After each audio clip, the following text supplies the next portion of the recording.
Pode ser. Otimiza a transmissão.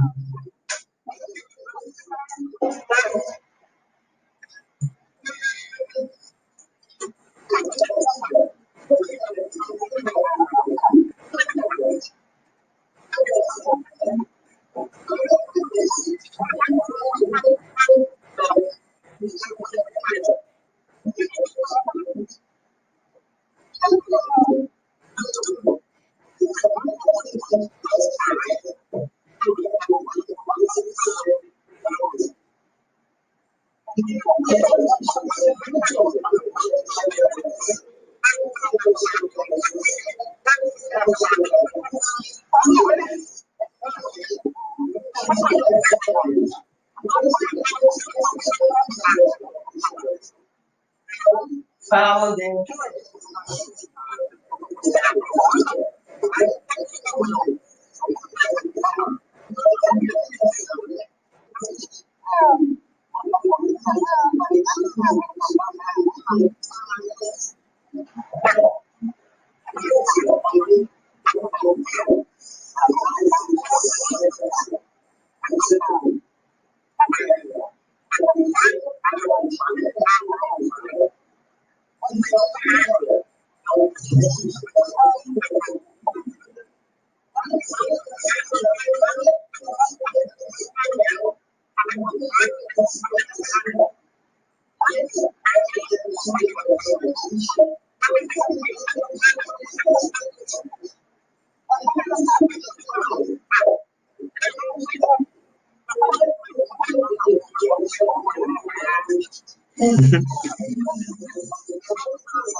Tá, pode falar.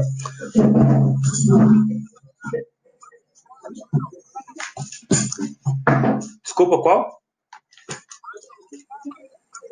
Tá.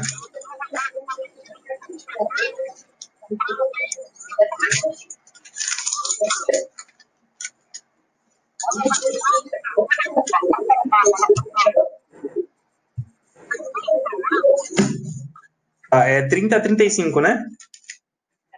Tá. Ah, o capítulo 35, de 30 a 35. Tá. Tá. Vamos lá. 35, de 30 a 35. Tá. Depois disse Moisés aos filhos de Israel: Eis que o Senhor tem chamado por nome a Bezalel, filho de Uri, filho de Ur, da tribo de Judá. E o Espírito de Deus o encheu de sabedoria, entendimento e ciência em todo artifício. E para inventar invenções para trabalhar em ouro e em prata e em cobre, e em artifício de pedras para engastar, e em artifício de madeira para trabalhar em toda obra esmerada. Também lhe tem disposto o coração para ensinar a outros, a ele e a Auliabe, filho de Aizamaque, da tribo de Dan. Encheu-os de sabedoria no coração para fazer toda a obra de mestre, e a mais engenhosa, e a do bordador, em pano azul e em púrpura, e em carmesim, e em linho fino, e a do tecelão, fazendo toda a obra e inventando invenções. Bom, gente, vou aparecer aqui, peraí. Vocês entenderam esse texto aí? Assim, o Deus falou para Moisés, Moisés, você vai pegar aquele cara lá? Ele sabe, o Espírito Santo, ele sabe que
Tá. Marcos, deixa eu abrir aqui, Marcelo. Marcos 14. Qual o versículo? 3 a 7. Então, peraí que eu vou passar para a Rosana aqui, que ela disse que quer ler. Só um minuto. Ele é fominho, não deixa a gente ler, não. Marcos 3. Marcos 13. 13. 13. Perdão, meu querido. Qual é? Marcos 13. Tá ouvindo, não? Não. Ai, não tem áudio. Vou para aí. Marcelo, qual que é o versículo? 14. E estando ele em Betânia, assentado à mesa, em casa de Simão, o leproso, veio uma mulher que trazia um vaso de alabastro, com unguento de nardo puro, de muito preço, e quebrando o vaso, lhe o derramou sobre a cabeça. E alguns houve que em si mesmos se indignaram e disseram: para que se fez esse desperdício de unguento? Porque podia vender-se por mais de 300 dinheiros e dá-lo aos pobres, e bramavam contra ela. Até o... Então, Jesus... Até o 7. Ah, tá. Jesus, porém, disse: deixa, para que a molestais? Ela fez-me boa obra. Porque sempre tendes os pobres convosco, e podeis fazer-lhes bem, quando quiseres. Mas a mim nem sempre me tendes.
Valeu, Marcelo. Realmente, com colocações bem sérias, tipo, o Scruton também ele vai abordar sobre essas questões, sobre a estética na beleza, sobre a moral na beleza, sobre a realidade, né, a partir do belo. Mas então eu quero abrir para vocês perguntarem. Eu acho que é importante a gente conversar e saber como as pessoas têm pensado sobre essa questão, né? Se vocês se sentirem mais confortáveis em falar em outro sentido, não apenas na questão de arte, fiquem à vontade. Eu acho que o pontapé que o Marcelo deu é apenas para que a gente consiga pensar de maneira cristã sobre a realidade. A arte é um dos aspectos, mas ele puxou o aspecto moral também, o aspecto estético, né? Então, acho que... Professor, eu não acabei ainda não. Eu parei para o pessoal me responder. O pessoal... Ah, pensei que tivesse acabado, pô. Ah, então tá. Qual que era a pergunta mesmo? É o Humberto. Bom.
Cadê Filipenses?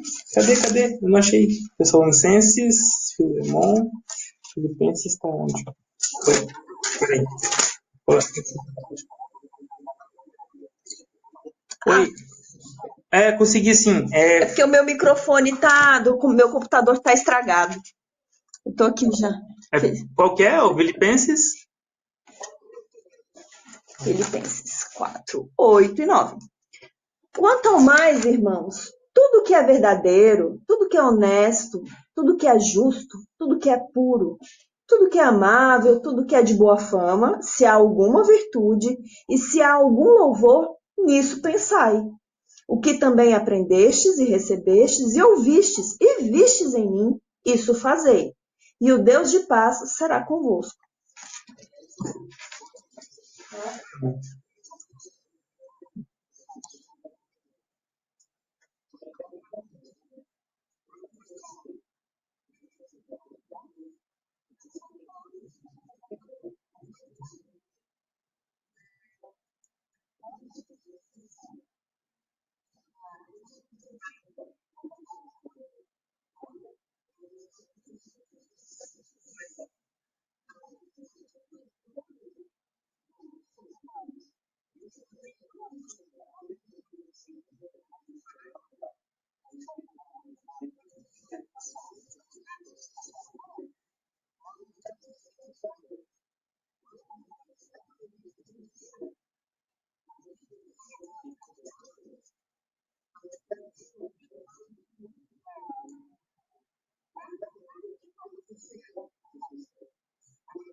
Discutir. Debate.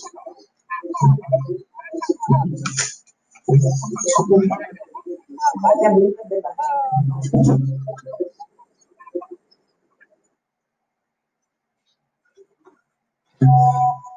Nossa, e que bola, hein, Marcelo? Realmente são questões bem importantes que foram colocadas. Abrange todas as áreas. Ele colocou realmente na questão da estética, mas realmente a abordagem tange tipo, todas as áreas do conhecimento, todas as áreas da ação humana, né? E muito obrigado, Marcelo, pela apresentação sua, né? Pelas pautas que você colocou para a gente. Eu quero abrir agora para perguntas, para colocações, né? Porque o objetivo desses encontros é a gente conversar e discutir sobre essas questões. Fiquem à vontade para colocar o que vocês pensam, como vocês têm interpretado essas questões, como vocês têm feito abordagens sobre essas questões. Bem, eu vou deixar à disposição para vocês falarem alguma coisa, por favor. Será que eu vou falar com você? Agora tá no microfone.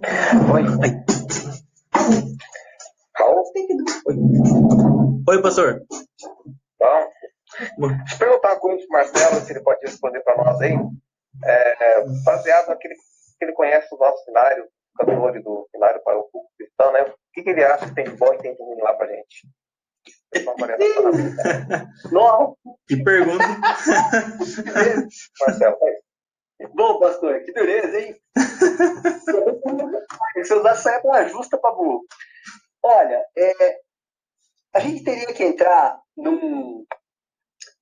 numa seara que é estabelecer alguns critérios de bom e ruim em música.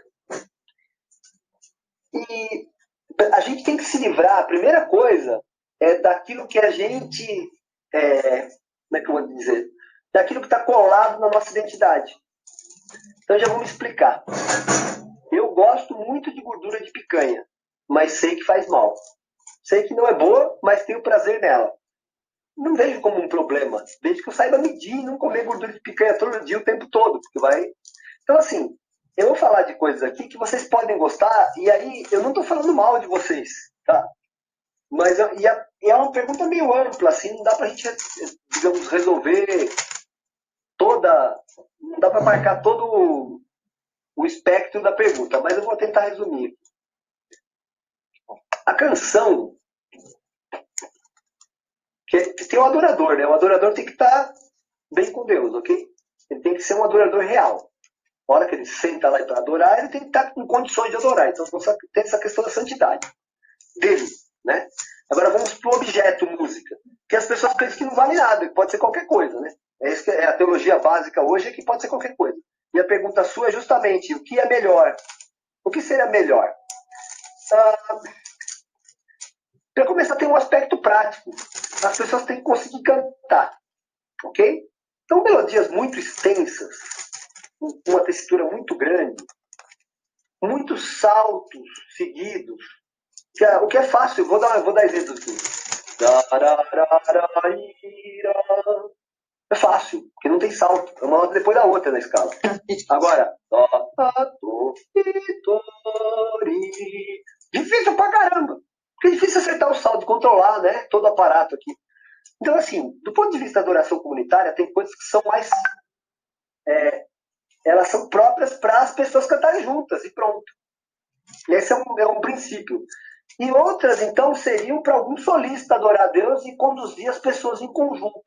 Eu me sinto muito melhor para adorar ouvindo. Eu não gosto de cantar a maioria das coisas. Aí sou eu. Então, porque eu gosto de ouvir ou gosto de tocar. Eu não gosto de fazer junto, mas isso é uma outra história. Agora, eu acho... Aí é assim, pastor, vamos começar... O que seria melhor? Seria aquilo que daria condições de todos cantarem juntos. Primeira coisa.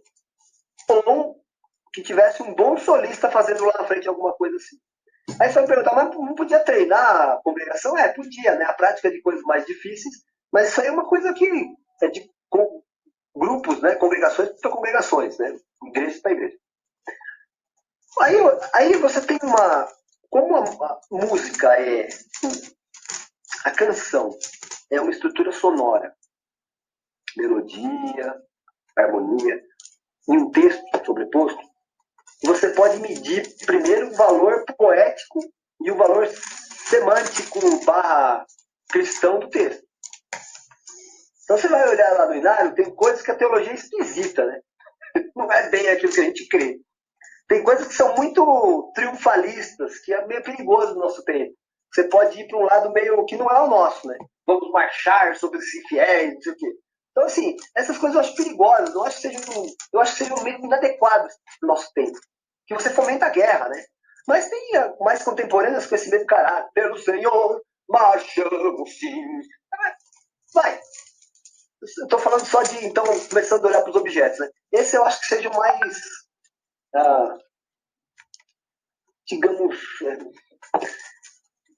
não sei o ideal para adorar. Para começar, não é bem adoração, né? É quase uma como é que fala isso? Autoajuda, né? Vamos ser grande, vamos ser forte, que Deus... Agora, não tem nada de mal com isso, com digamos, com autoajuda, né?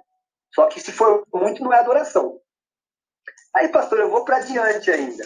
Tem muitos hinos ali cujo caráter da letra não tem nada a ver com o caráter do texto, ou com o caráter da música. Muita marchinha de missionário, né? Do século XIX. E era amador fazendo. Então, assim, ó. Agora tem lá uns 30% de música muito profissional, que você vê que o texto é muito bem construído poeticamente, e o caráter da melodia e o acabamento estético dela é muito bem construído. Tem lá uns 30% de obras, sim, finas. E essas me interessam muito. Eu posso dar alguns exemplos aqui. E outras são muito simples, mas são finas. Porque não é só o complicado que é bom. Então você pega a tua fiel, é lindo. É uma coisa assim... Ele expressa o caráter da fidelidade divina. Do amor incondicional divino.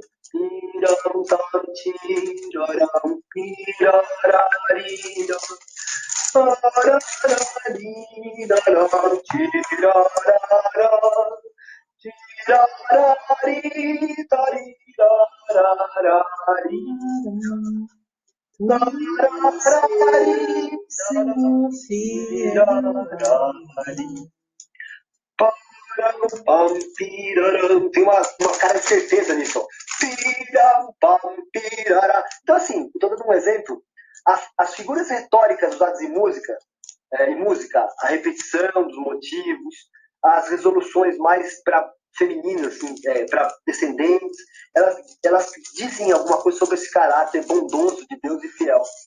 Ela vai fazer menção a isso, e o texto está dizendo isso, então é uma grande obra.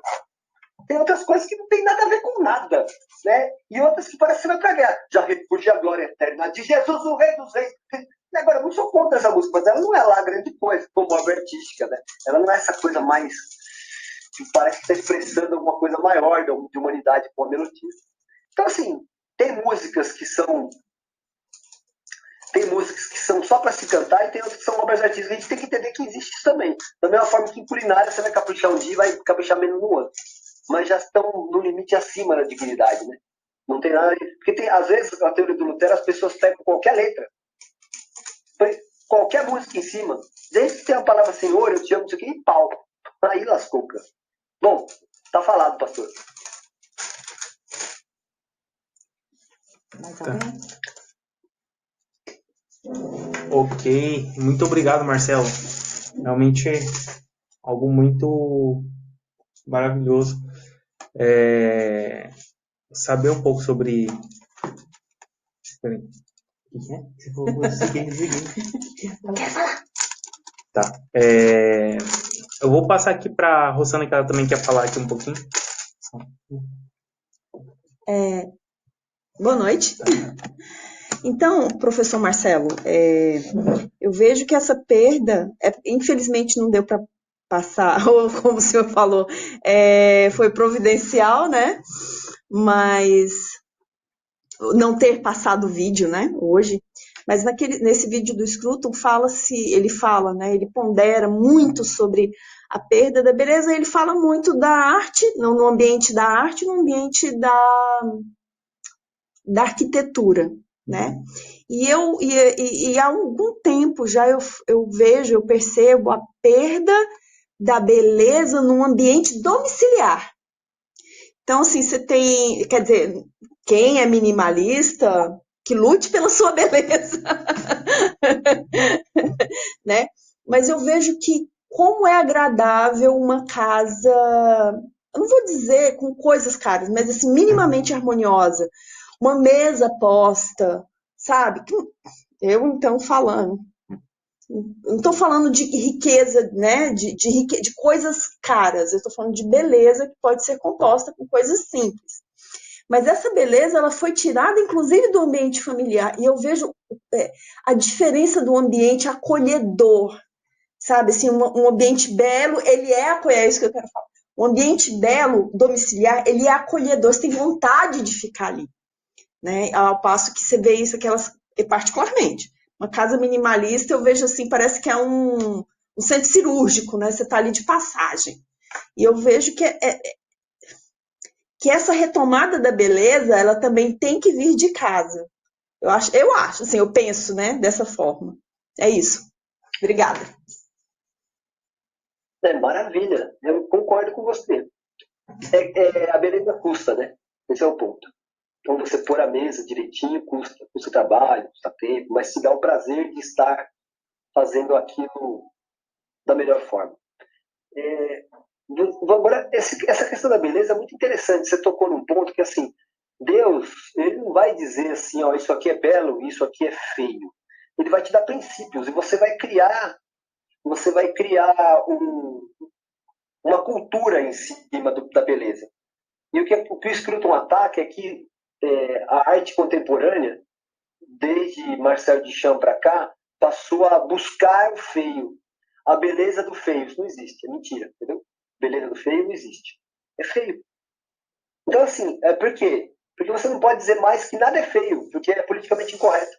E o Scruton vai falar justamente, não, cara, uma parede pichada é feio, porta quebrada é feio, tudo que aponta para degradação é feio, a terra derribada é feio. Ai, que horror, falou que é... Mas é feio. Então, assim, ó, aí a beleza, ela vai, é o que eu tô falando, ela é como se fosse uma planta crescendo em direção ao sol, né? Não é tem vários lugares para ela crescer, ela não precisa ser um eucalipto que cresce assim, ela pode ser rasteira, mas ela cresce em direção ao sol. É bonito, e agora assim, ó, os crentes são muito ingênuos com relação a essa discussão, e eles abarcam qualquer coisa que venha da sociedade com essa ideia de incluir as pessoas. E aí eles usam a arte para isso, entendeu? Aí faz uma igreja minimalista, que é um erro. Concordo com você. Você ter tudo quadriculado, vai plantar batata. Não faz sentido. É para você se sentir mal na coisa, não pode ser. Agora, uma coisa quadriculada no meio de outras coisas lisas, pode ser. Você vê que é muito. É muito. Eu já ia Muito convidá-lo. amplo, né? Mas não chega a ser subjetivo. Bom, eu vou passar a palavra para o Raul, que ele quer falar. Então eu tenho que arrumar melhor a mesa do café, viu, Raul? Aqui a gente arruma direitinho. Todas as Gente, refeições. a gente gosta de colocar, fazer a refeição na mesa posta, né? A gente gosta. Até porque a gente gosta do momento de refeição. Eu, pelo menos, gosto muito. A Rosana também gosta de estar com... A gente gosta de estar em família. Mas eu queria passar a palavra agora para o professor Onofre, que ele pediu para fazer um comentário ou alguma fala. Tá? Professor, fique à vontade. Ok, obrigado, Raul. Marcelo, parabéns pelas colocações excelentes. Gostaria de observar o seguinte, né? Eu acho que... Você não acha que o começo, para se fazer algo belo, começa com a capacidade da gente admirar as coisas belas? E parece-me que o nosso tempo, que eu penso que seja tempo de máquinas, né? A gente está quase buscando tempos de máquina, né? Que é muito mais rápido do que tempo humano. Será que essa característica do nosso tempo não está interferindo nessa nossa capacidade de observar, de curtir, o que é belo? E, consequentemente, claro, se você não curte o que é belo, você não consegue fazer o que é belo, né?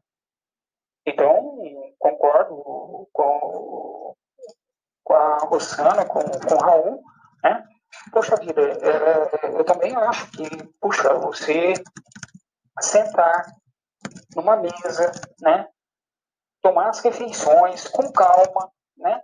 Eu acho que é uma coisa extremamente importante. Agora, várias vezes, né, Raul, você já me observou tomando lanche na cantina, né? Na hora do almoço, do jantar, né? Às vezes a gente, né? A correria obriga isso a gente, né? Mas a questão fundamental, Marcelo, a questão da capacidade de se admirar, certo? Eu penso isso e gostaria de ouvir a tua opinião. Obrigado. Professor Onofre, sempre lúcido. Então, 100% de acordo com o senhor. Só que essa capacidade de se admirar, ela tem primeiro um prazer que lhe dá o pontapé inicial. É o prazer de sentar, para ouvir uma música, é o prazer de tomar um chá, um café mais bem passado que outro. Esses prazeres todos, eles lhe dão uma sensação melhor. É buscar algo melhor, não é? Agora, nesse processo, sempre vai participar um conhecimento do como se fazem as coisas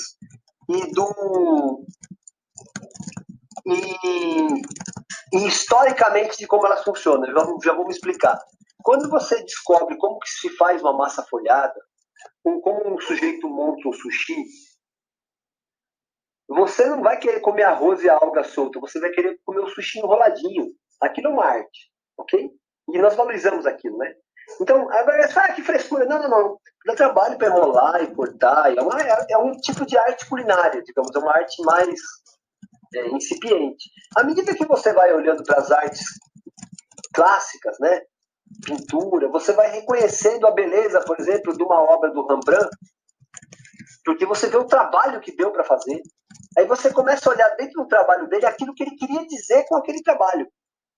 Então, tem intenção e tem técnica sobrepostos. E é isso que faz você conhecer uma obra e ter mais prazer nela. Isso pode ser por uma comida mais elaborada, isso pode ser por um móvel que o sujeito terminou, você fala, nossa, que bonito. Aí você vai outro aqueles pregos batidos, você fala, não dá. É um motivo pelo qual você pega um instrumento como esse e você vê que o artesão, olha a boca do violão. Ele faz um acabamento aqui à mão, cola umas madeirinhas, ele põe um filete. Ela faz alguma diferença pro som? Não, nenhuma. Então por que ele pôs? Para ficar mais bonito, porque é uma obra de arte. Então, assim, esse detalhe do acabamento, e ele existe nas pessoas, de você reparar na tua esposa, você reparar nos teus filhos, nos detalhes deles. Esse tipo de atenção que o Onofre está colocando é uma beleza que está se perdendo por causa da velocidade que nós temos que cumprir coisas que nós não temos que cumprir. Esse é um bom ponto, Onofre. Então, assim, para se viver a arte, a beleza, tem que se gastar tempo. E aí você vai ter que escolher. Aí está o negócio, mas você vai gastar o tempo de qualquer jeito. Uma música boa ou com uma música ruim. A música boa vai te educar. O problema é que a sua percepção às vezes não chega no primeiro momento para entender as coisas mais complicadas. E você acaba tendo como, mas isso é frescura. Então tem um processo, nós estamos todos num processo, só que o processo tem que empurrar a gente para cima e não para baixo. Se você começa a achar que qualquer coisa certa, tem alguma coisa errada no teu processo. Deve ter algo melhor do que a gente deva procurar. Esse é o ponto. Excelente. Obrigado. Bem, muito obrigado, professor Marcelo e professor Onofre. Realmente são comentários muito sábios, muito ponderados. Eu realmente admiro como diz o professor Marcelo, a lucidez do professor Onofre, né? Pode sim, Márcia. Fique à vontade para falar, tá?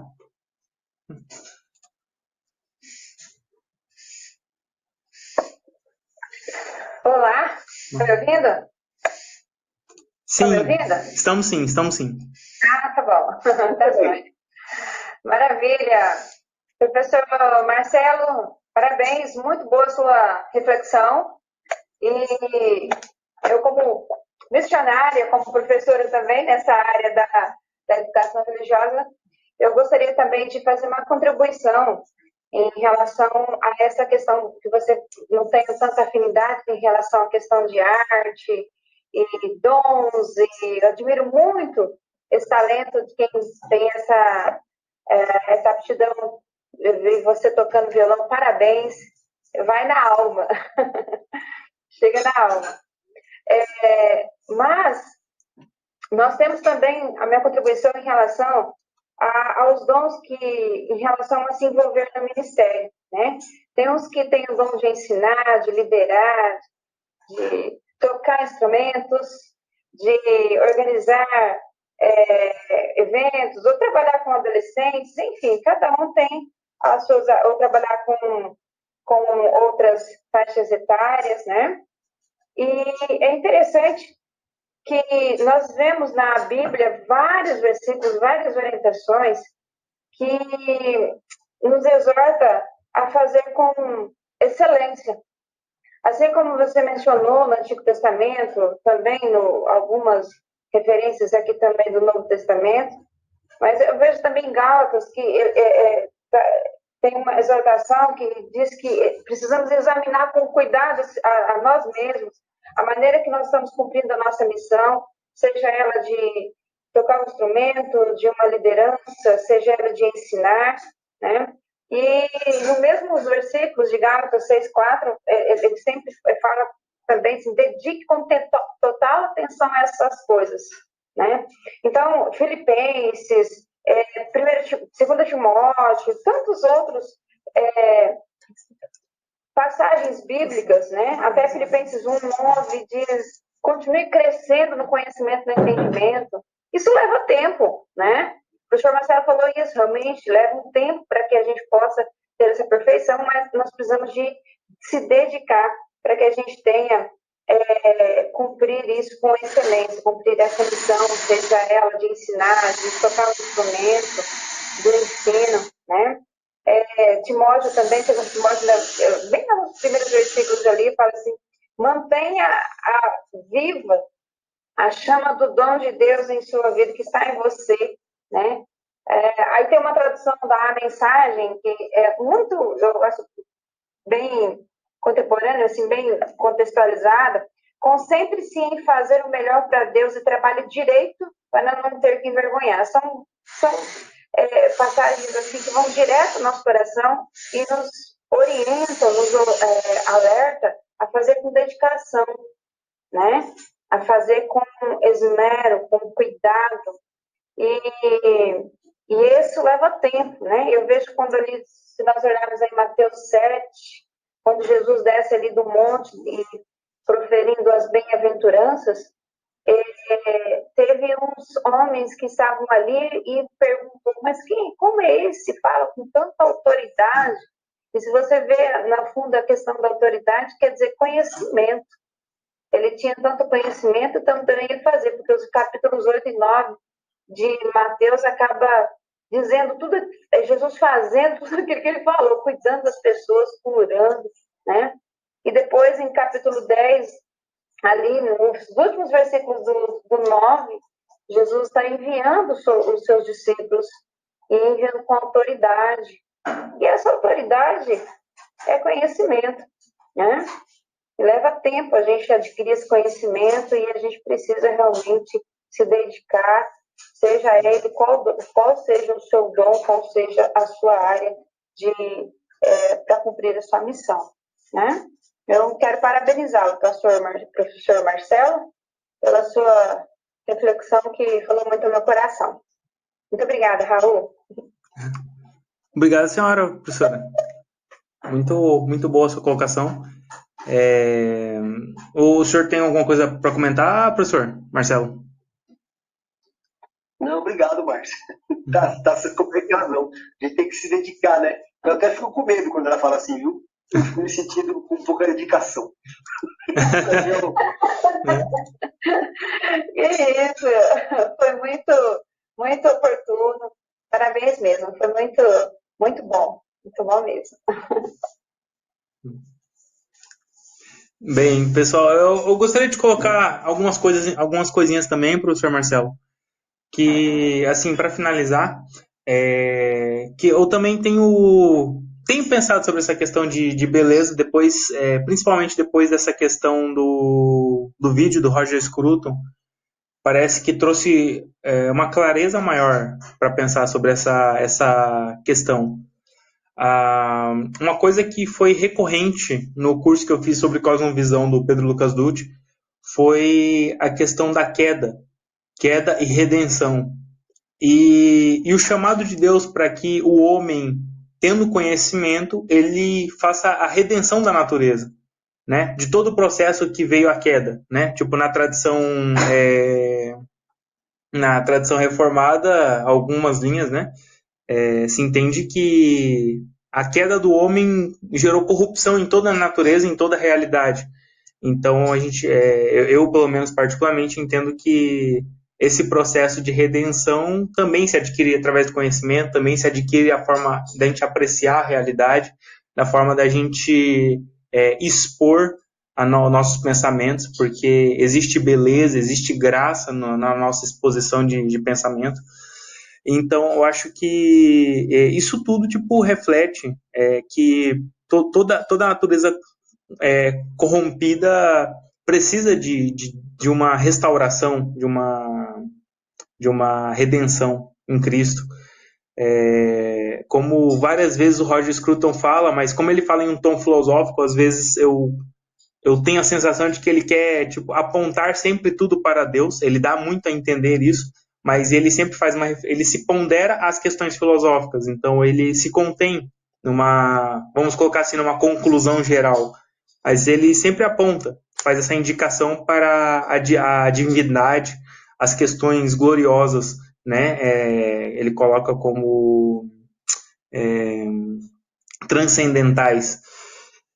Então a gente percebe, eu conversando com o professor Onofre, a gente percebe que existe ordem, existe beleza, existe graça em toda a natureza, e observando isso a gente consegue perceber que a beleza manifesta na natureza e apresenta algo que é maior, que é superior, de uma ordem superior.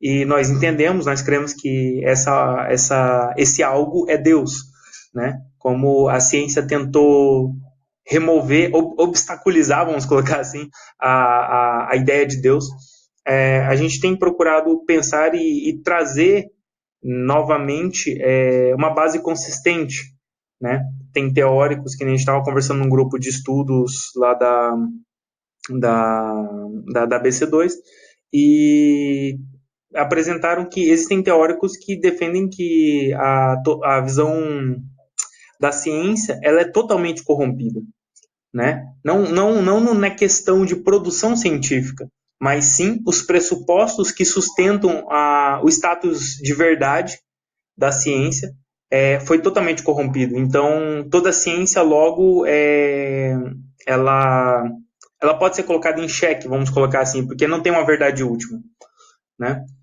Então, é uma questão muito relevante, porque isso recai sobre todas as áreas do conhecimento, né? A ciência que eu digo, tipo, a ciência no aspecto global. Então, as artes vão entrar como ciência, a educação vai entrar como ciência, o que a gente faz na química vai entrar como ciência, e outras áreas, como o Guilherme também faz biomedicina, né? Vai entrar como ciência. Então, tipo, tudo isso traduz essa corrupção, né, da realidade. E algo que é muito evidente é essa questão da beleza que a gente está conversando aqui. Que essa corrupção fez com que a forma como o homem enxerga e interpreta o mundo seja totalmente distorcida.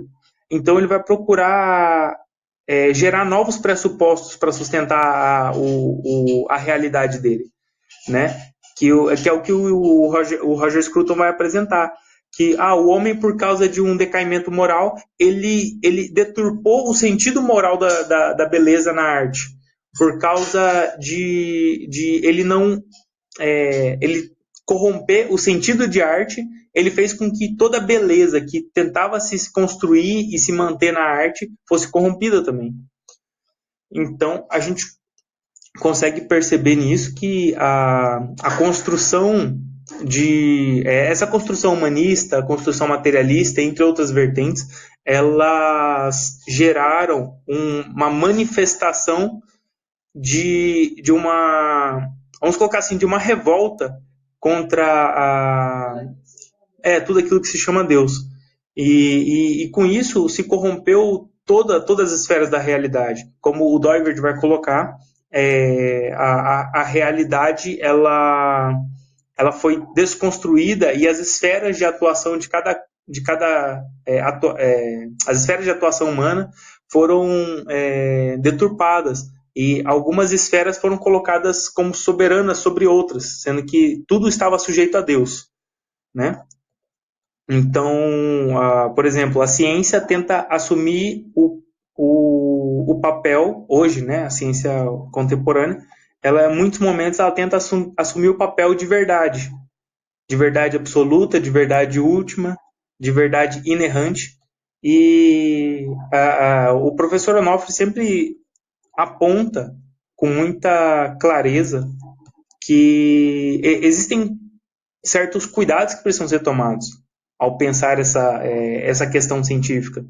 Então, a gente procura refletir nesse sentido, né?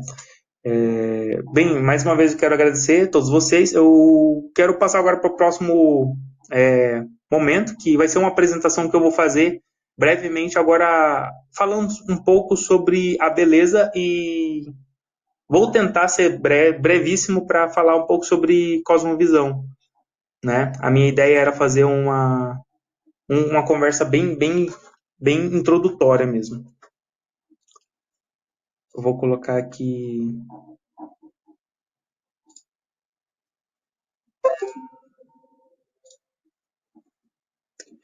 Vocês conseguem enxergar a minha apresentação?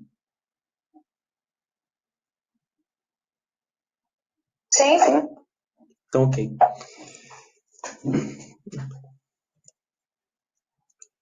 Eu vou falar, meu tema é sobre beleza e significado, e a importância de uma cosmovisão para isso, né? A minha apresentação vai ser sobre, vou dividir em 3 momentos, que é sobre a beleza na arte, a beleza na realidade e a visão do mundo, que é propriamente a cosmovisão. Bem, vou dispensar as apresentações, que todos já me conhecem. Tá. A beleza na arte, eu vou falar mais de uma experiência particular que o Roger Scruton traduziu para mim. Porque eu tive uma experiência em 2018, numa exposição sobre Rafael, e eu disse para minha esposa, eu digo para várias pessoas que para mim foi um marco na minha caminhada adulta sobre como eu lidava com a realidade. Para mim, tipo, foi um momento, uma experiência de beleza, uma experiência, vou colocar assim, quase transcendente, porque eu fiquei extremamente impressionado com o rigor que eles utilizavam para produzir arte, né? O que eu consegui captar disso foi isso, tipo, o período renascentista foi onde se concentrou o maior esforço dos artistas, né, para desenvolverem técnicas que conseguissem exprimir uma perfeição geométrica da beleza humana, traduzindo nas mais sublimes obras o esforço dos artistas em captar essa natureza de proporcionalidade. Então, no período renascentista, se reuniram muitos esforços para construir belas artes. Até onde eu sei, foi o momento onde se explorou mais a fundo as habilidades artísticas para conseguir aproximar toda a obra da perfeição da estética humana. Me corrija, professor Marcelo, se eu estiver errado, acho que o senhor sabe bem mais que eu, mas tipo, nisso, o Leonardo da Vinci é considerado, né, um dos principais influenciadores e executores de técnicas que utilizam a proporção áurea em pinturas e esculturas. Ele não foi o criador dessa técnica, porém ele, vamos colocar assim, ele sistematizou formas de aperfeiçoar essa técnica na prática. Então ele criou o homem vitruviano, que todo mundo conhece. Ele é um dos estudos que ele estava fazendo sobre anatomia humana. E esse estudo está no Tratado da Pintura, que foi criado por ele, que foi o primeiro livro sistemático, vamos colocar assim, científico, sobre a arte. Pelo que eu aprendi, né, nessa exposição. Isso daí foi dito na exposição, através do estudo. Tipo, uma equipe que veio da Itália fez esse estudo. São vários grupos se reuniram para fazer essa exposição, né? E eu fiquei impressionadíssimo, tipo, em saber disso, que o Leonardo da Vinci ele sistematizou as práticas de pintura, né, que antigamente era assim, cada um tinha o seu método, porém não existia um consenso, não existia uma prática de se saber como produzir arte. Então cada um desenvolvia e tinha as escolas, né, de arte, e eles produziam arte conforme aqueles que os orientavam, né? Muitos artistas, eles empreenderam todo o esforço que eles tinham para inserir em suas obras a anatomia humana, em sua mais bela performance. Então, devido a essa questão de estética, devido a essa questão da métrica, da anatomia, eles se esforçaram muito. E engraçado é que o desenvolvimento científico teve muito a ver com esse aumento da beleza, da estética, porque as questões matemáticas eram muito presentes nos ambientes acadêmicos. Então artistas foram influenciados por questões matemáticas, artistas foram influenciados pelos estudos em anatomia, artistas foram influenciados pelo estudo em botânica. Então as diversas áreas da ciência se conversavam, e nisso o fazer artístico foi aperfeiçoado, né? A natureza humana, ela, de certa forma, foi redimida através da arte. Então, eles conseguiram expressar toda a beleza humana em pinturas, em esculturas, né? Dentre esses artistas, né, como eu falei, eu vi a exposição do Rafael, que ele influenciou muitos artistas da época, né, foi considerado um grande nome, junto a Michelangelo, junto a Da Vinci, junto a outros grandes artistas. E assim, todos eles estavam na nata da produção artística.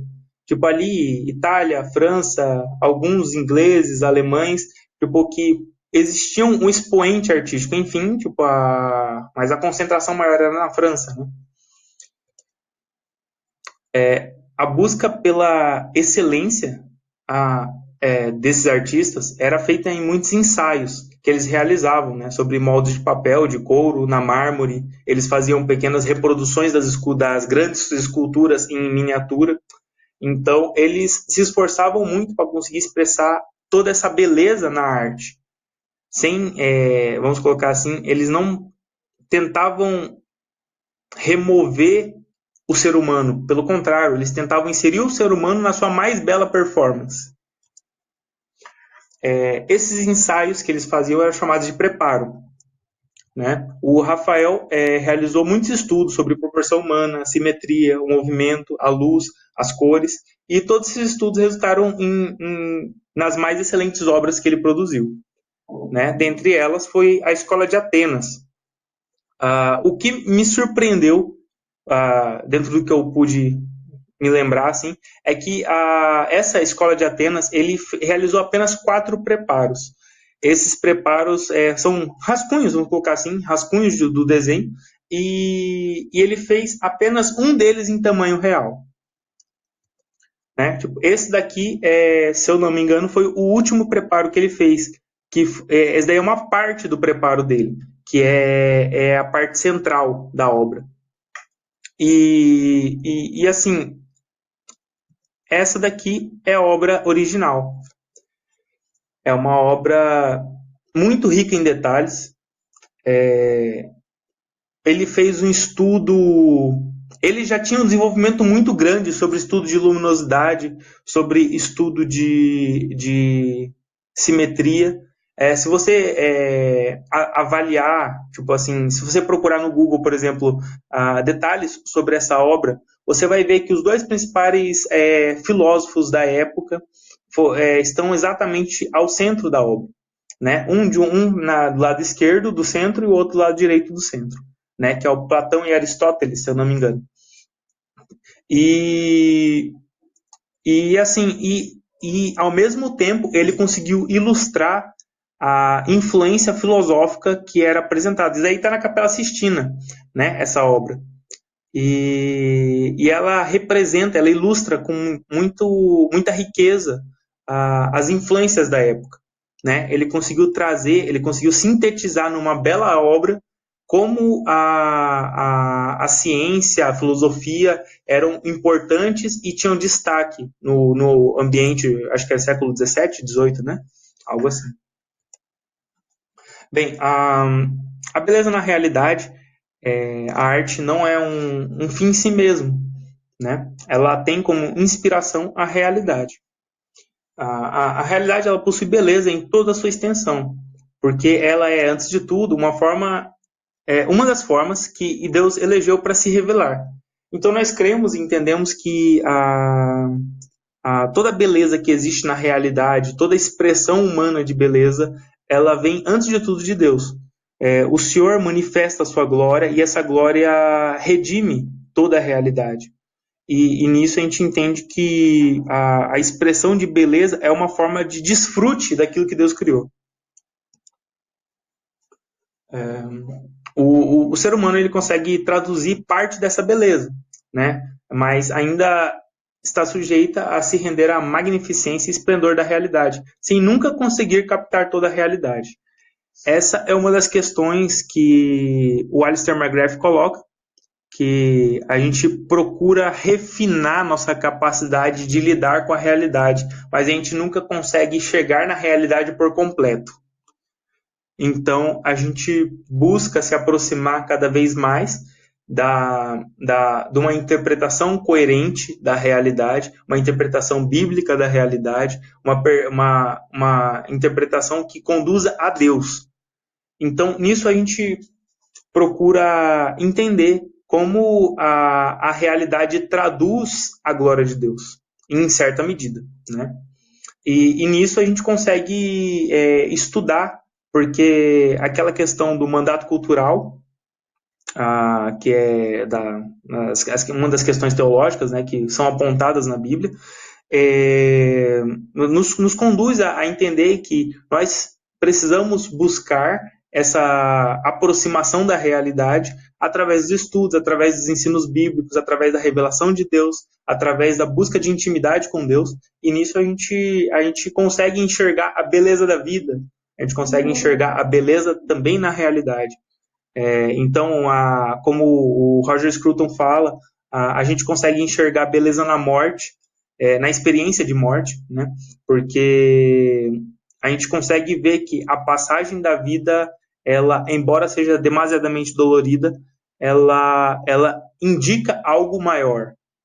Então, é nisso que está a beleza, não na morte em si, né? A indicação de que a nossa passagem de vida nos conduz a algo maior, algo mais excelente, algo incorruptível, como a palavra vai dizer. Então, o Alistair McGrath ele também aponta que a ordem que se encontra na natureza, ela pressupõe significado. Esse significado está intimamente relacionado com... esqueci de escrever, de terminar. Com o fato de que Deus, ele dá sentido para que toda a realidade existe. E, vamos colocar assim, ele é a base para que a gente consiga entender que a realidade é a realidade. Né? O N.T. Wright ele vai explicar muito profundamente a questão da verdade. Eu não cheguei a ler o livro dele, eu só vi a introdução, mas já dá um gostinho, ele já dá uma degustação sobre a questão de a verdade ser algo profundo, porém ela sempre aponta para Deus. A tentativa de remover Deus, você remove todo o sentido da realidade. Então a gente compreende que a busca por sentido na realidade nos conduz a enxergar também beleza na realidade, né? E a gente só consegue vincular essa busca de sentido a Deus. Quando a gente tenta vincular a outras coisas, todas as demais coisas se tornam corruptíveis, né? E se a gente tentar sustentar no homem, o homem é falho, logo toda a realidade que ele vai produzir a partir disso vai ser falha, né? Então a gente busca nesse sentido. A visão de mundo, que é propriamente a cosmovisão, vai ser uma visão da realidade, e ela importa, né?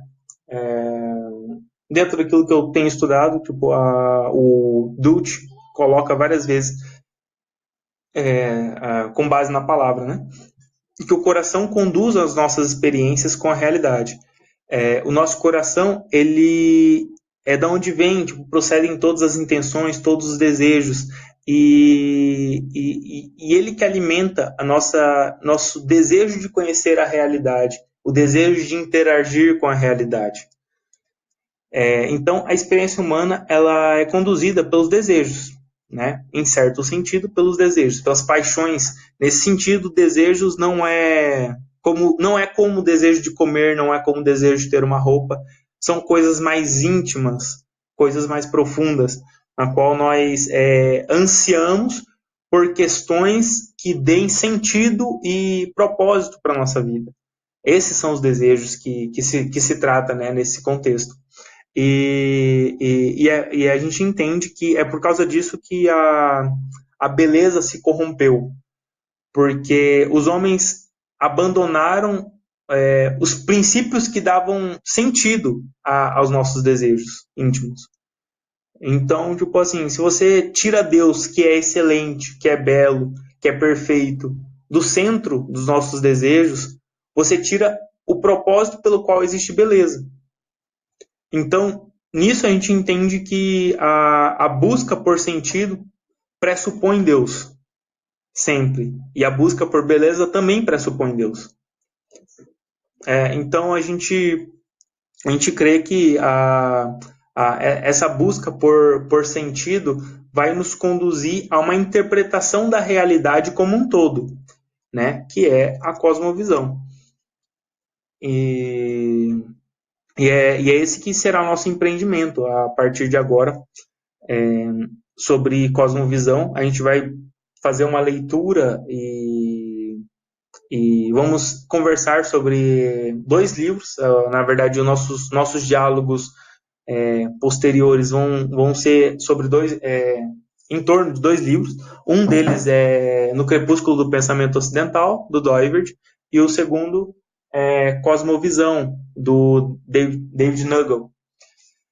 E eu estou utilizando outros livros para balizarem questões mais gerais, como a universidade, eu estou utilizando um do Augustus Nicodemos, que é Cristianismo e Universidade, porque eu entendo que essa busca por compreender a realidade nos conduz a saber como agir sobre ela, né? A cosmovisão vai nos falar sobre essas questões, que antes a gente tem desejos que são íntimos, só que eles são chamados pré-teóricos, ou seja, a gente não precisa ter um conhecimento intelectual, a gente não precisa ter um esforço metodológico para ter desejos, para ter uma cosmovisão. Isso já é inerente ao ser humano. Então, a nossa busca é conseguir direcionar essas coisas que já são inerentes para que a gente tenha um refinamento desse entendimento cristão, para, no fim, a gente glorificar a Deus com os nossos pensamentos, glorificar com a forma como a gente pensa e responde ao mundo. Então, não é simplesmente saber que existe um coração que pode ser enganoso, pode ser, quer dizer, ele é enganoso, porém ele nem sempre está enganado, mas ele é enganoso, e a gente busca torná-lo obediente e cativo a Cristo, como a palavra nos orienta, como a palavra nos exorta, na verdade. Então, é isso que eu tenho para falar nesse momento, e muito obrigado.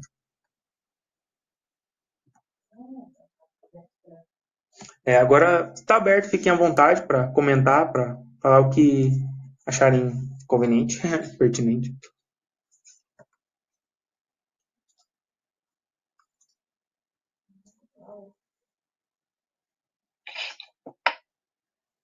Bravo, Arthur. Ô, Raul, bravo. Excelente, cara. Obrigado. Obrigado, senhor professor.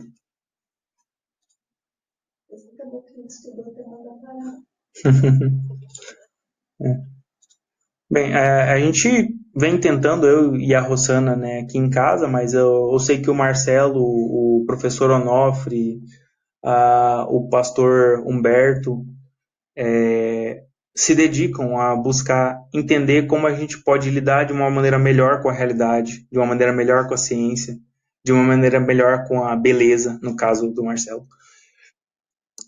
Então, a gente sabe que existem desafios grandes. Eu entendo que buscar fazer uma reflexão séria sobre como a gente interpreta o mundo é uma base importante. Não vou colocar como fundamental. Eu acho que fundamental é conhecer a Deus através da palavra, e isso vai nortear as outras coisas, as nossas outras buscas. Mas a cosmovisão nos solidifica em como a gente pensa sobre Deus. Então, acho que essa é uma estrutura de pensamento demasiadamente prudente para a gente pensar e agir nas nossas respectivas esferas de atuação, como a Márcia age como missionária, e é importante ela conseguir saber, por exemplo, como os estudantes conseguem ser acessados, né? A nível teórico, a nível pré-teórico, que é dos desejos íntimos, como eles podem interagir com a realidade e como a gente consegue dar uma resposta para eles de uma maneira que Cristo possa agir sobre a vida deles. Exatamente, professor. Ela vem antes da razão. As nossas emoções e experiências que conduzem a nossa visão de mundo. A questão é que existem níveis teóricos também, né? Vamos colocar assim, nessa mudança de maré que a gente está tentando caminhar. sair de estarmos à deriva das nossas emoções, dos nossos desejos, das nossas experiências, para começar a adquirir uma robustez na forma de conduzir a nossa visão de mundo, né? Quer falar? Pode falar, professora Márcia. Se quiser comentar mais alguma coisa, por favor, fique à vontade.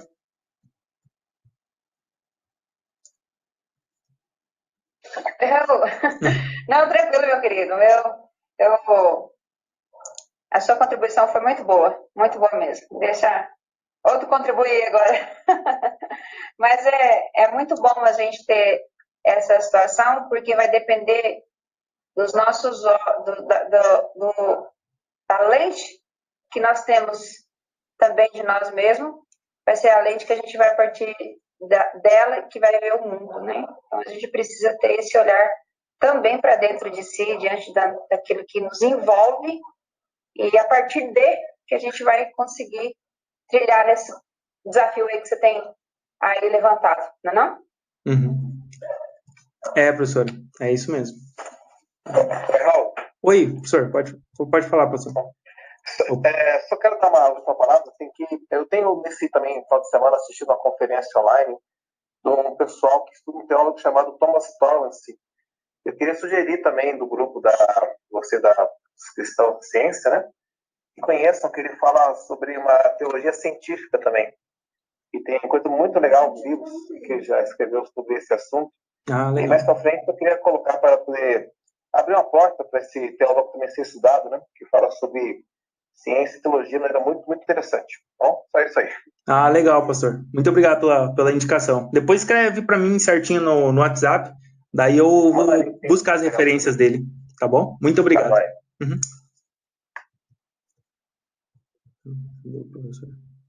Raul, eu queria só fazer uma observação final aqui, depois de te ouvir, que assim, é uma constatação, o homem busca primeiro verdade e depois redenção. Ele vai negar a necessidade dos dois, né? Do ponto de vista, os mais materialistas negam e continuam buscando, né? Então, é quase uma prova empírica de que o homem precisa tanto da verdade quanto da redenção. E elas estão na mesma pessoa, né? Quanto mais eu mexo nesse mundo cultural, mais eu encontro a negação do Cristo e a demanda da necessidade por ele, latentes no mesmo discurso, tá? Aí eu queria colocar um perigo. Você levantou o perigo da ciência como produtora de verdade, né? Que é um falseamento, né? Uma idolatria, vamos colocar assim. Eu também queria colocar aqui a arte, no século XIX, sobretudo, a arte era redentora. Então o sujeito ia ouvir a Sinfonia de Beethoven e ele saía tão modificado da Sinfonia de Beethoven que ele tinha se redimido. Então, ele era um fascínio, né? Ele traía mulher, ele tinha outra família, ele mentia, ele roubava, explorava os empregados mais, ele ouvia uma Sinfonia de Beethoven. Então ele tinha essa coisa superior e ele pendurava um quadro na parede dele do Delacroix. Então ele era um cara super legal. Então, assim, também é um falseamento, tá? A arte também se presta a falsear a redenção. Ela vira uma pseudo-redenção. E eu acho um perigo enorme, né? E, apesar de ser um cara apaixonado por arte, eu sei que a arte é uma coisa que nós fazemos entre nós e que vai ficar aqui. E que, de certa forma, é um sopro de Deus que sobrou pra gente aqui, né? Essa vontade de criar e criar coisas belas. Foi o que Deus fez na criação, né? Ele criou e viu que era bom, né? Esse bom é uma avaliação moral da criação. Ela provavelmente espelhava o caráter dele, né? Nós não temos ideia, quando digo provavelmente, é porque nós não temos ideia, depois da queda, de como seria essa criação pré-queda, né?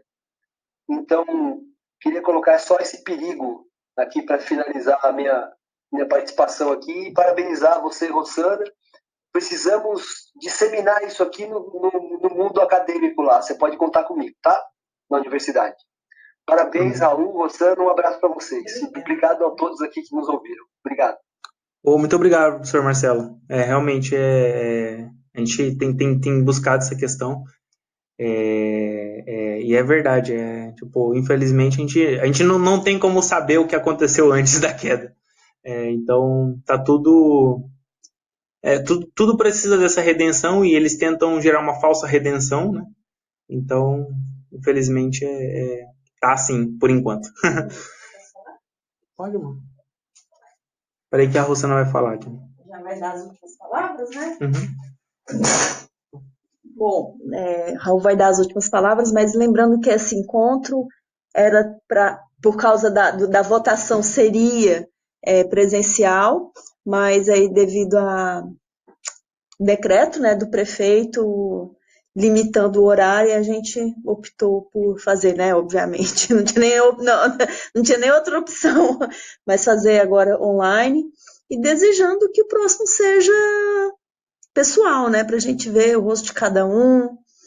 Tem uma pessoa do outro lado da tela, né? E é isso. Obrigada. Eu gostaria rapidamente, tipo assim, ainda não conheço as abordagens do professor Renato e do Guilherme. Eu gostaria que vocês comentassem alguma coisa, tipo, para a gente interagir, para a gente passar a pensar, ajudar vocês também, tipo, naquilo que talvez os desafios que vocês têm encontrado no dia a dia de vocês. Por favor, se vocês puderem comentar alguma coisa.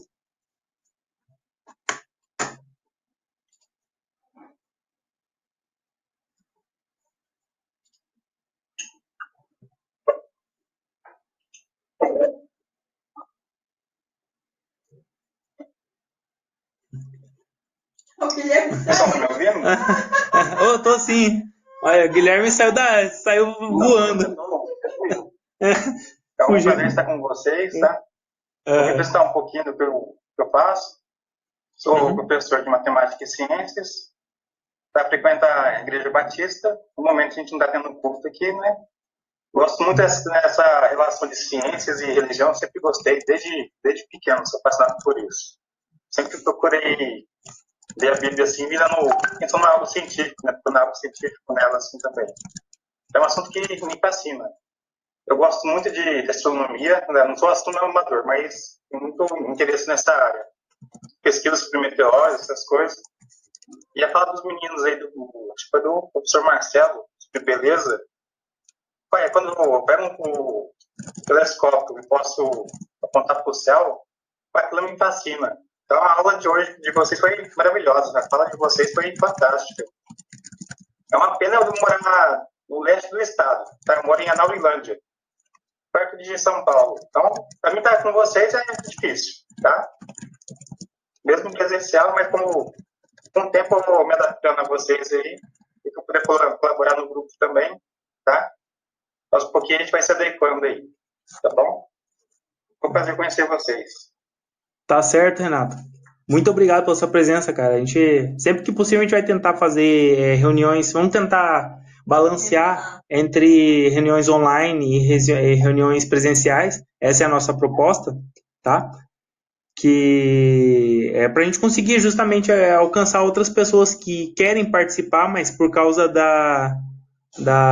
impedimento geográfico fica difícil, né? A gente tem outros irmãos que também estão participando do grupo que são do interior do estado.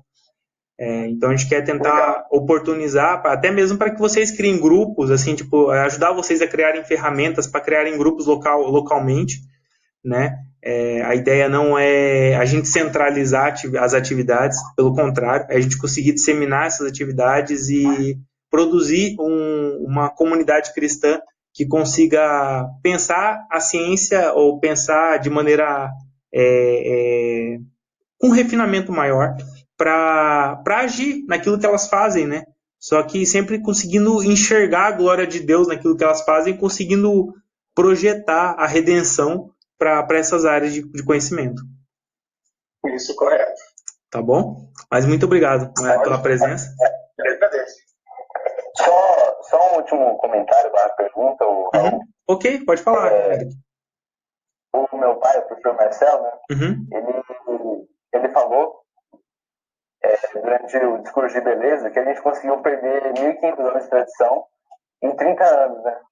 E assim, não ficou muito claro, pelo menos para mim, a forma que a gente poderia voltar essas tradições sem um impacto muito grande nas pessoas, né? Porque a gente acabou se acostumando com uma arte só funcional e não tão bela. Exatamente. Então, como que a gente conseguiria voltar esses 1.500 anos de tradição sem que cause um impacto muito grande? Ou seria possível voltar esses anos de tradição hoje em dia? Oi, Eric. Rossana, tudo bem? É porque meu microfone lá no meu computador está estragado. Estou falando aqui pela cara do Raul. Então, essa retomada da beleza, particularmente, eu vejo que é nas mínimas coisas. Então, assim, sei lá, uma louça que eu falo muito com um pensamento bem domiciliar. Desde uma roupa com mais detalhe, a um sapato com mais detalhe, passando não sei, um objeto de uso diário. Eu não estou falando de preço, porque você tem muita coisa minimalista e cara e cheia de detalhe bem baratinha. Então, assim, não estou falando de valores, né? E, sei lá, você vai comprar um móvel, ou seja, onde eu quero chegar, resumindo, trazer a beleza para o seu dia a dia, né? Porque, assim, na arquitetura a gente não consegue construir uma casa, ainda que a gente possa pagar para construir uma, mas, assim, trazer o Raul que vai falar depois de mim, tá quase... Mas na comunidade religiosa também, eu vejo que é bem o espelhamento disso que a gente traz para o dia a dia. Particularmente dentro da igreja, além do óbvio, né, das coisas, dos objetos, uma coisa que eu vejo bastante comparando da literatura com hoje em dia, é a gentileza, a forma de conversar. Eu vejo que essa forma de hater, né? É bem o espelho da nossa época. Então você não fala assim, oi, tudo bem, bom dia, oi, e aí? Né? Então essa beleza ela pode ser trazida de várias formas, de vários níveis, para vários ambientes, né? É isso, obrigada. E também eu queria acrescentar só que como a Márcia falou, né? Tipo, ela vai partir de dentro de cada um. Mas o nosso desafio é como a gente faz com que o que está partindo de dentro de cada um, tipo, seja impactado, né? Pela experiência com Deus. O que a gente tem buscado entender é a modernidade que nós vivemos, ela é definida como uma modernidade líquida. Do Zygmunt Bauman, ele vai falar sobre essa questão. Por quê? Por que líquida? Porque as coisas mudam o tempo todo muito rapidamente. Um exemplo, claro. No século XVIII, XIX, as tradições de pensamento, as tradições sociais, as tradições humanas, elas demoravam em torno de 100, 200, 300 anos para serem transformadas. Então, por exemplo, uma tradição de, por exemplo, pegar a ameixa na árvore de uma determinada forma. Era preservada aquela tradição por várias gerações. Ou a tradição de fazer o café no coador era preservado. Então, as tradições domiciliares, elas influenciavam as tradições sociais e culturais, né? Então, assim, as cidades, elas eram influenciadas pelo que as pessoas faziam no dia a dia. Hoje, isso foi transformado. Hoje, as nossas atividades domiciliares, elas estão hiperconectadas, como é um conceito moderno. Nós estamos, que nem a gente estava conversando mais cedo com a Márcia, a gente passa o dia inteiro no computador, trabalhando, estudando, fazendo as nossas atividades, e as coisas mudam o tempo todo muito rapidamente. Então, assim, isso influencia as nossas atividades. Que nem antigamente as pessoas colhiam no campo o que elas iam consumir e preparavam em casa para depois consumir. Hoje, a gente em 15 minutos compra pelo aplicativo, a comida chega pronta, a gente às vezes nem senta e come e já vai fazer outra coisa. Então, isso influencia totalmente as dinâmicas sociais. E isso influencia a beleza. É como a Rosana falou, tipo, as nossas práticas domésticas de sentar para comer à mesa, com garfo, talheres, com todo o preparo de louça, isso se perdeu. As práticas domiciliares, elas foram tão resumidas que hoje em dia a gente, tipo, às vezes, quando toma um café em casa, rapidamente, a gente parte para o trabalho muito rapidamente, a gente passa o dia inteiro, tipo, freneticamente trabalhando, a gente volta para casa e dorme. Então, isso fez com que a gente deixasse de contemplar a beleza que existe na realidade, a beleza que existe no cotidiano, que é algo que o Roger Scruton vai falar no vídeo dele. Então, a gente perdeu essa capacidade de contemplar. E é exatamente isso que o Marcelo falou. Tipo, veja bem, esses 100, 200 anos que o Marcelo falou, que fez com que a gente perdesse 1.500 anos de tradição, você pode perceber que são exatamente os 100, 200 anos em que ocorreu a Revolução Industrial. E a religião foi tirada. E ao mesmo tempo a religião foi tirada do centro da caminhada humana. Então a gente foi cada vez reduzindo e mudando as dinâmicas sociais, mudando as dinâmicas humanas, e isso fez com que nós, enquanto seres humanos, mudássemos a nossa percepção da realidade. Isso afeta o nosso íntimo. As coisas que vêm de fora também afetam o nosso íntimo, né? Então, é isso que a professora Márcia acabou de falar aqui. Cada geração defronta com este problema de aprender como falar ao seu tempo de maneira comunicativa. Do Francis Schaeffer, exatamente, professora. A gente perdeu essa capacidade de comunicar, né? Por causa também dessa celeridade com que as coisas ocorrem. A gente não tem tempo de se adequar à realidade para poder comunicá-la de uma outra forma. Cada um comunica a seu bel prazer, da sua forma, e acaba ficando naquilo, tipo, ninguém se entende. Ou o cara adere a uma forma de pensamento, ou ele está fora da jogada. Vamos colocar assim. Né? É isso. Espero que a gente tenha conseguido responder a sua pergunta. Sim, respondeu sim.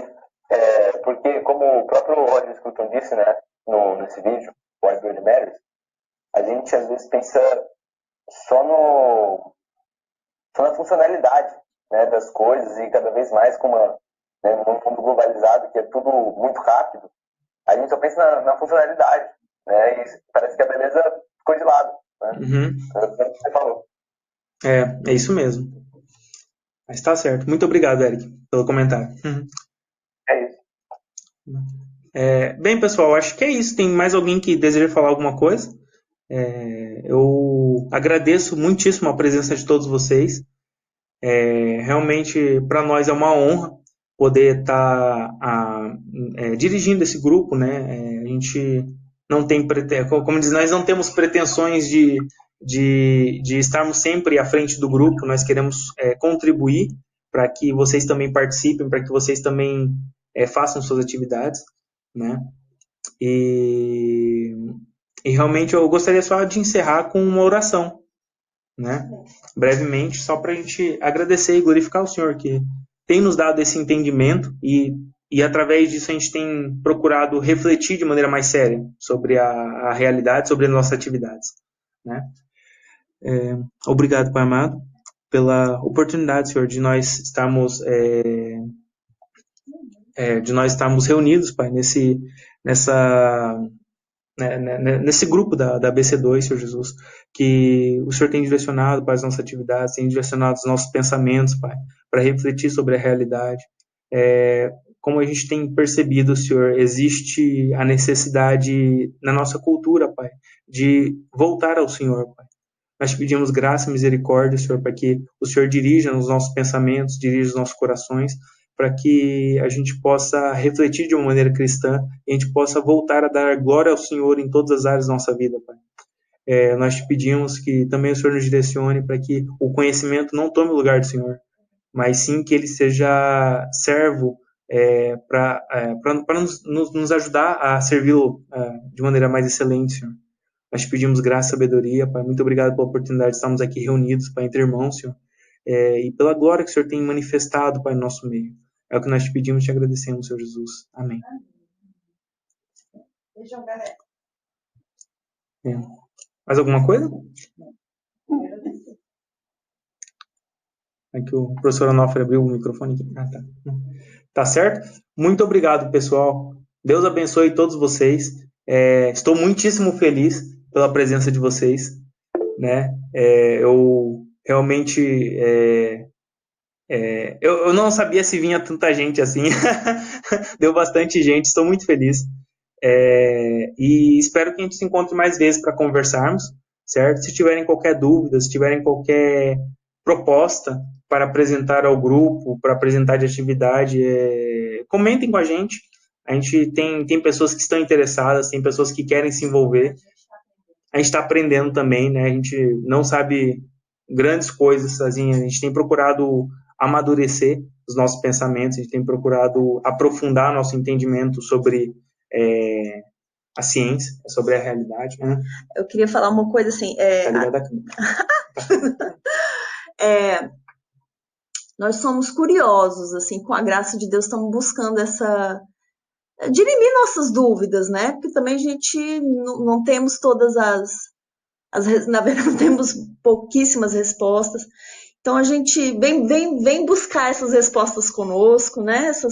Tentar satisfazer essas curiosidades no Senhor, né? E para a glória dele, tá? Então, ou seja, não somos assim, como o professor Marcelo. Né? Então, nós estamos aí juntando esforços, né? Para buscar, para conhecer, para entender. Estamos comprando uns livros. Eu até falo, Raul do céu, segura isso aí que não dá para comprar tanto de livro, não. Mas é para tentar, né? Aprender mais e para glorificar a Deus nesse caminho, nessa seara. Tchau, tchau. Amém. É isso. Né? Obrigado, Raul. Obrigado, Marcelo. Obrigado. Valeu. Obrigado, senhor. Boa noite a todos. Bom final de semana. E tudo de bom aí. E espero que a gente continue juntos. Amém, professor. Muito obrigado. Deus abençoe. Boa noite. Bom final de semana. Tchau, tchau. Tchau, pessoal. Valeu, Eric. Obrigadão, mano. Deus abençoe. Tchau, tchau. Amém. Valeu, meus queridos. Muito obrigada, viu? Parabéns, Raul. Obrigado. Muito bom. Deus abençoe. Amém. Bom final de semana para vocês. Amém. Tchau, querido. Tchau. Alô, pra vocês. Um abraço. Fique com Deus. Valeu, Marcelo. Obrigadão. Fique com Deus. Falou, pessoal. Boa noite para vocês. Valeu, Renato. Obrigadão. Deus abençoe, tá? Tchau. Bom final de semana. Amém. Amém. Tchau. Tá, muito obrigado mais uma vez. Oi? Eu não estou conseguindo sair daqui. Não tá aparecendo pra você? Arrasta devagarzinho para baixo, que ele tem Achou? Tipo, aparece uma barrazinha. Só arrastar bem para baixo que ele vai aparecer uma barrazinha e tem aquele sinalzinho de desligar o telefone. Né? Eu uso o Zoom, primeira vez que estou usando esse aqui. Tá. Entendi. É só arrastar o cursor para baixo, ele vai aparecer a barrinha de tarefas, de ferramentas. Só sair da chamada. Isso. Pronto. Tá bom? Aprendi rápido. A gente trabalha com o Zoom. Tá. E o Zoom é diferente, né? É nesse estilo um pouquinho, mas assim, a questão de algumas outras funções aqui são um pouco mais diferentes. Aqui comporta quantas pessoas? Olha, comporta em torno de 10 pessoas. Assim, acima disso, às vezes ele começa a dar uma travada, às vezes cai. Então, até 10, 15 pessoas ele vai tranquilo. Mas o professor já colocou 50 pessoas no grupo, assim, ele conseguiu dar aula, mas caiu umas 2, 3 vezes. O problema é esse. Então, mas tá joia. Tá bom? Valeu, querida. Obrigado, senhora. Qualquer coisa, nas próximas reuniões, fazer uma reunião presencial, talvez a gente pode fazer lá um seminário também. Tá? Legal. A gente pode marcar com antecedência, né, e reservar uma sala lá. E aí depois eu vou ver se eu consigo agora no segundo semestre, ver se você pode dar uma palavrinha para a galera lá do curso lá de capelania sobre espiritualidade. Amém. Tá? Ok. Mas aí eu te assim, ou ciência, religião, uma coisa assim nesse sentido. Mas aí eu falo com você com antecedência, tá bom? Tá bom. Pode ser. Obrigado, hein? Deus abençoe. Tchau. Amém. Tchau.